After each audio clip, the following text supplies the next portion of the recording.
and welcome to Warhammer 40,000 Imperium, your video guide to your Imperium subscription. My name is Peachy. And I'm Louise, and we're here to help you take your first steps into the universe of Warhammer 40,000. Warhammer 40,000 is the incredible hobby where you collect, build and paint stunning models representing mighty heroes, deadly warriors and thundering vehicles, and play awesome tactical battle games with them on the tabletop.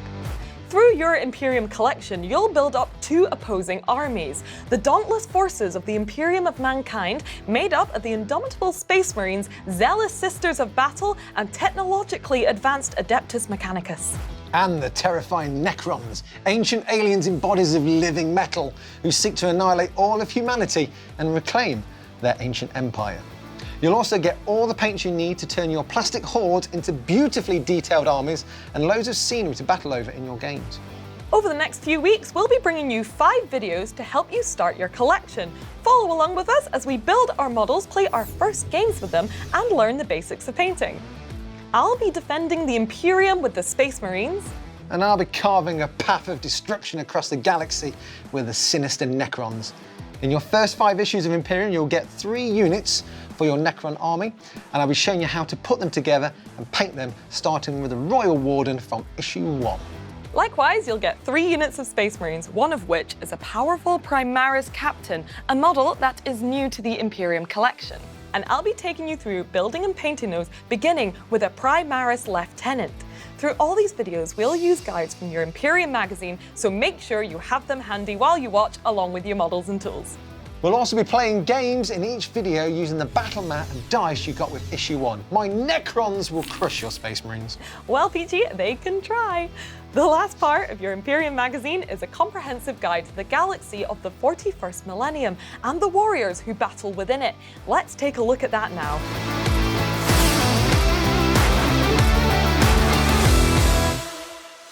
In the grim darkness of the far future, there is only war. Humanity's Imperium, ruled by the immortal God Emperor, is beset on all sides by alien enemies, traitorous heretics, and monstrous demons from beyond reality.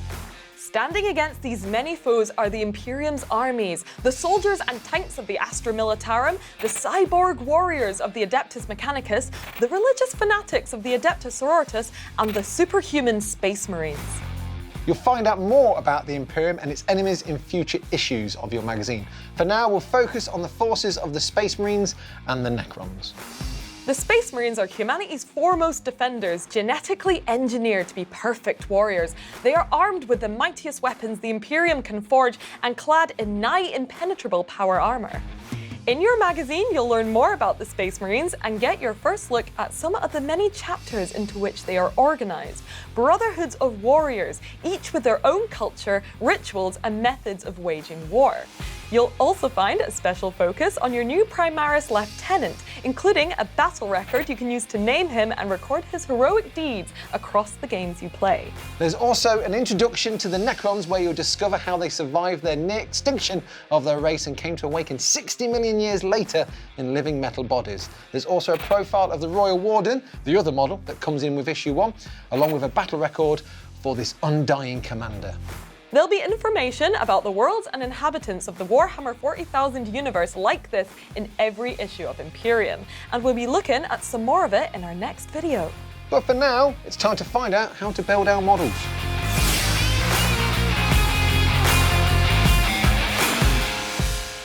Let's start with the Primaris Lieutenant. You'll have noticed that your model comes in multiple parts, attached to plastic frames, and we call these sprues. Before you can wage war with your models, you'll need to clip the models off these and build them. The best way to do this is with a pair of modeling clippers. If you've subscribed to Warhammer 40,000 Imperium, you will get a set of these clippers as one of your subscription gifts. To use your clippers, hold them like this, with your fingers on one arm and your thumb on the other. To cut a component from the sprue, place the flat side of the clippers against the component and gently but firmly squeeze the clippers shut like this. Be careful with the clippers as they're sharp. Always cut away from yourself and keep the blade away from your fingers. Your Primaris Lieutenant comes in multiple parts, including the base he stands on, which is the larger of the 2 bases that came in issue 1. Each component is numbered on the sprue from 1 to 10. Start by clipping out the parts and keeping them together. A shallow dish is ideal for this. When you're cutting out your components, make sure to get the flat edge of the clippers as close to the model as possible so you don't leave plastic tabs attached. But be careful not to remove this peg on the foot. You need it to make sure the model stands on its base. Likewise, the peg attached to the head will hold the head in place as well. So, with all the components for our Primaris Lieutenant clipped off the frame, let's build our first model. You'll find a step-by-step guide for this in the build section of your magazine, so let's follow that. We'll start by getting the head, component 1, in place with the back of the body, component 3. Slot the head into place and grab component 2, the front of the body. Line up the connecting pegs with the holes as shown in your magazine, and with some gentle, steady pressure, push the two pieces together until they're flush. Now we attach the arms, backpack, and scabbard sword at the Primaris Lieutenant's side. For each of these, line up the peg with the appropriate hole and push them in. Make sure to attach the sword before the shield arm. For the shield arm, slot the shield into place before attaching the arm to the body. Your Primaris Lieutenant is nearly done. Next up is to slot component 9, his tilting shield, into place on the front of the model. And component 10, a piece of base decoration, into one of the holes on the model's base, as you can see in the magazine. Lastly, line up the peg on the model's foot and push it firmly into the remaining hole on the base.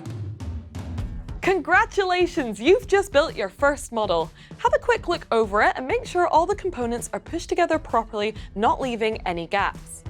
We'll look at how to start painting your Primaris Lieutenant in a future video, but for now, let's check in with Peachy to find out how to build your Necron's Royal Warden.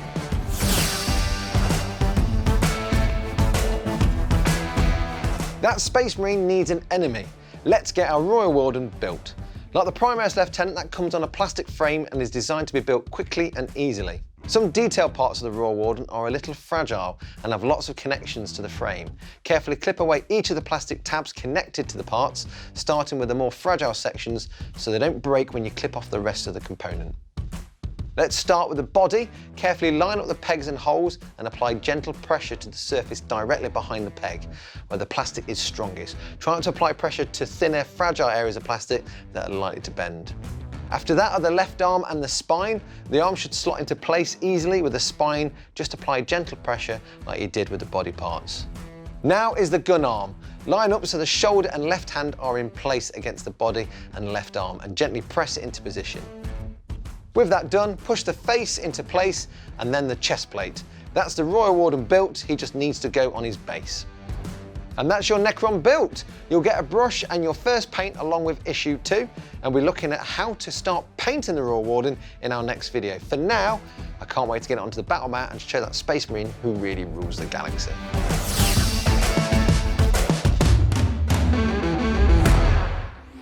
In games of Warhammer 40,000, the players are warlords commanding armies of citadel miniatures, which move, cast devastating psychic powers, shoot with mighty guns, and engage in brutal hand-to-hand combat. And this is all done with a set of easy-to-learn rules. Games can be any size, from the game we'll play today with just a single model on each side, to huge clashes with hundreds of models. Many games tell a story as the armies clash for control of vital objectives, to wreak havoc on their enemies, or to take revenge for earlier defeats. Over the course of your Imperium collection, you'll learn to play the games and use your various units in a wide range of exciting story-based missions. This mission, First Contact, is designed to help you learn some of the basics of playing Warhammer 40,000. The Necron Royal Warden is trying to activate ancient repair nodes and awaken more of its kind. The Primaris Lieutenant is determined to stop him. The mission in your magazine includes details of the story, including the background to the battle and a detailed mission briefing for both sides. Have a read of those and understand what you're fighting for.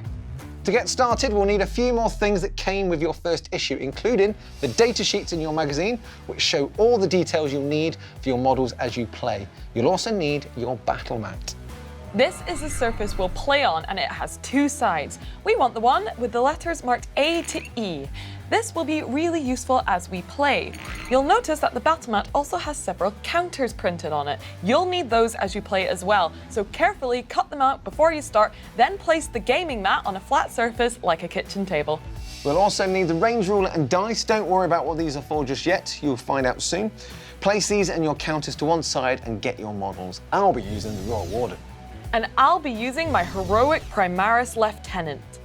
Warhammer 40,000 is a game for 2 or more players, and while you can learn to play by yourself, you'll have even more fun learning with a friend or a family member. Once you've decided who's going to play with the Space Marine and who will use the Necron, set up the Primaris Lieutenant, Royal Warden and 3 objective markers on the mat as shown in the diagram in your magazine. In this mission, the objective markers represent stations where the Royal Warden can activate the repair nodes. He needs to reach these stations to try and activate them to win. The Primaris Lieutenant has to try and stop the Necron from succeeding, and the only way to do that is to kill him before he can activate the repair nodes. Both players will take turns moving and shooting with their model, and because the Royal Warden is determined to do his duty, the Necron player gets to go first in this mission. Yes! In each of my turns, my Royal Warden can move and shoot at the Space Marine. Since my goal is to reach the repair node stations, I'm going to start by moving forwards towards Objective 1 in the corner of the battle mat. To move, you'll need the range ruler, and you'll see it's marked in inches. To see how far your model can move, you'll need their data sheets from the magazine.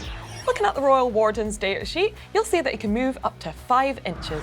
To move him, I place the end of the range ruler touching his base, pointing in the direction I want to move him. He can move 5 inches, so I place him with the same part of his base touching the 5, then slide the ruler out. Now the Royal Warden gets to shoot at my Primaris Lieutenant. You can see on his datasheet that he is armed with a relic Gauss blaster, which rolls 2 dice when it shoots, so grab 2 dice. To hit the Primaris Lieutenant, I need to roll equal to or more than the BS, which stands for Ballistic Skill, on my model's datasheet. The Royal Warden's BS is a 3+, so any dice that score a 3 or better get a hit. To make my attacks, I roll 2 dice, and as Louise said, any 3s or better are successes, 1s and 2s are fails and don't hit. So we take those away. Wish me luck. Good luck. Both dice rolled a 3 or more, so both shots hit. Remember that you can see this process in your magazine if you need a reminder. Next, we need to see if the shots get through my Primaris Lieutenant's power armor and hurt him. For this, we need to make a save roll for each hit. Looking at the Primaris Lieutenant's datasheet, we can see that he has a save of 3+. Rolling to save works the same way as rolling to hit. With a 3+ save, the Primaris Lieutenant needs to roll a 3 or better to avoid being hurt. Oh, here we go. Yes, I managed to save one of the hits, but the other gets through and my Primaris Lieutenant loses a wound. Looking at the datasheet, the Primaris Lieutenant has a wounds value of 5, meaning it will take 4 more hits like that to kill him. To show that he's taken 1 wound, we'll use one of the wound markers that came with the battle map. I'll place the wound marker next to the model as a reminder and hope that I don't get any more. That's the end of the Necron's turn. Now your Space Marine gets a chance to take revenge on the Royal Warden for wounding him. Or at least he can try anyway. That's fight and talk, Peachy. Let's have a go. Like the Necron turn, my Primaris Lieutenant can move and then shoot. His move value is 6, so I can move him 6 inches. I'll try and get closer to where the Necron is going towards Objective 1.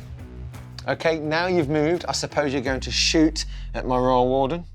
I suppose I am, Peachy. The Primaris Lieutenant has a Neovolkite pistol, which rolls 2 dice, just like your relic Gauss blaster, but he is a highly trained marksman, so he hits on a 2 or more. Okay, so anything but a 1 will be a hit then? Anything but a 1, Peachy. No, only one of my shots hit, and I hope that hurts your Royal Warden? Let's find out. The Royal Warden has a save of 3+, so I need to roll a 3 or more. Ha! Take that, alien scum! How many wounds can your Royal Warden take? He has a wounds value of 4, so you have to do better than that. Now that you've moved and shot, it's back to my turn. First up, I move and get into contact with objective marker 1. That means you can try to activate the repair nodes. Looking at the mission rules in the magazine, you need to roll a dice and score a 5 or more. Wish me luck. Oh, unlucky. The station is broken, so I'll have to try again at another one. Remove that objective marker from the battle mat as a reminder.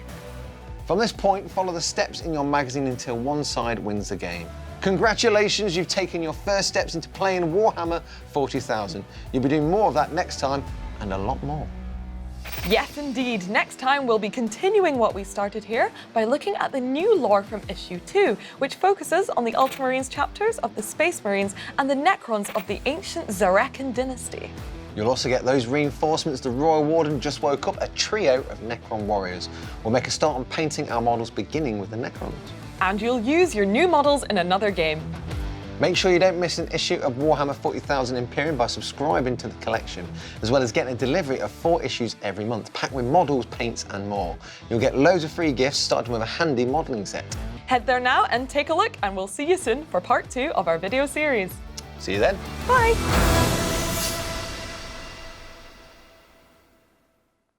Aşet